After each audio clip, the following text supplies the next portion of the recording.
Hello YouTube, I'm Boing and welcome to today's review. This has been a long-awaited adventure for me and many D&D fans. Finally, a console version of this game.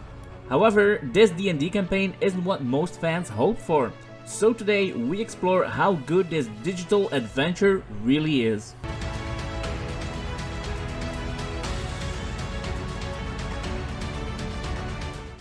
Dungeons & Dragons Dark Alliance released late 2021 by Wizards of the Coast and Tuque Games. It's their attempt at a successful fantasy action game. It's a story involving a fallen dwarven kingdom and a fight for a shard of great power. It sets you off in Icewind Dale, launching the first cinematic, which is an introduction to the player characters. I knew right away I was in a D&D world. The scene was amazing, as is every cinematic the game presents to you. The in-game graphics look great, but with some visual mistakes out there.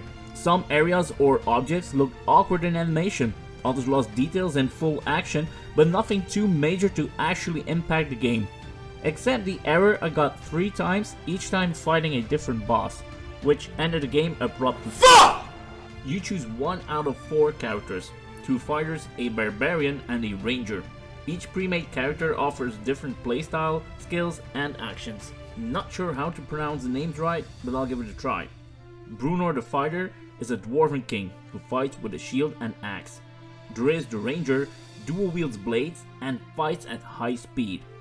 Wolfgar the barbarian wields a 2-handed hammer and uses his rage power to overcome enemies. And Caddy Bree, also a fighter who masters in archery and wields a bow for long-ranged combat or her fist and feet for close melee. I kinda wish I could have created a character myself, especially since the tabletop version offers such amazing character creation. But Dark Alliance presents pre-made avatars. Thankfully, you can equip different armor, loot items or weapons, and change skins to customize your character and make it a bit more of your own.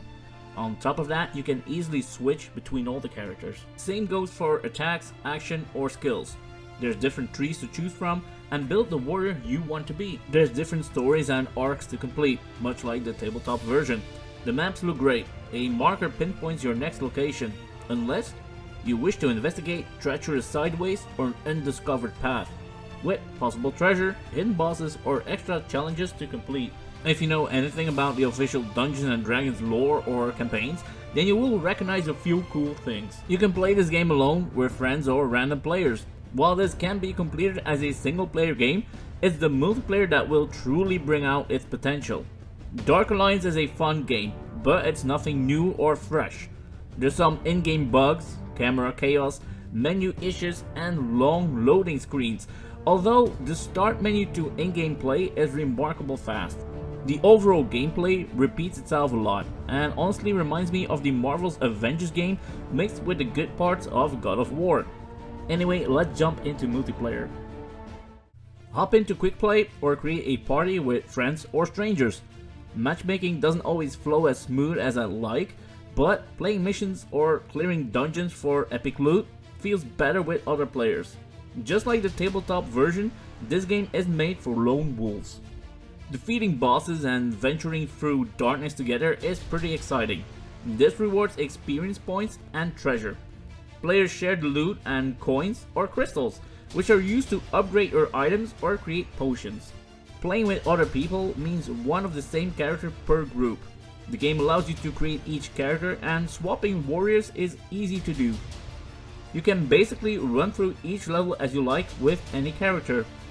Fun note, the characters do interact with each other, which is a nice role-playing addition. Like I said, the world map in the camp, aka the hub, lets you select which act to play.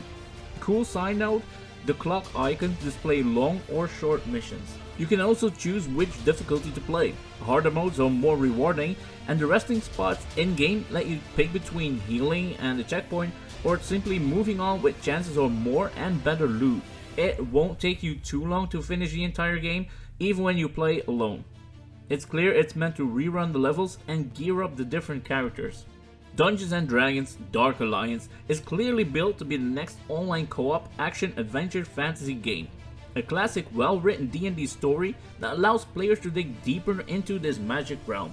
I think both the D&D fans and new players will enjoy the first play through the campaign.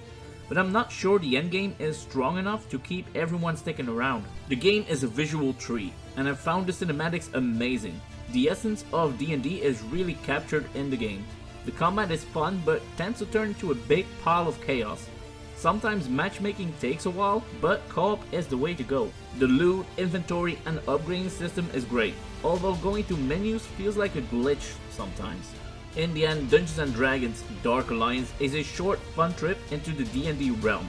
A well-written story set in an amazing fantasy world, with repetitive gameplay but gorgeous levels and well-designed maps, which made it all bearable to play.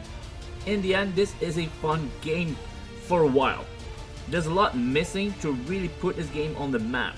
Therefore, Dark Alliance is best played with friends so that you might overcome the hordes of enemy and in-game bugs together. Smash the like button if you like the video and consider subscribing if you haven't done so. Hit the notification bell to stay updated on future uploads, and don't forget to check out these other videos you might enjoy. Thank you for watching and stay tuned for more multiplayer gaming right here at Boing.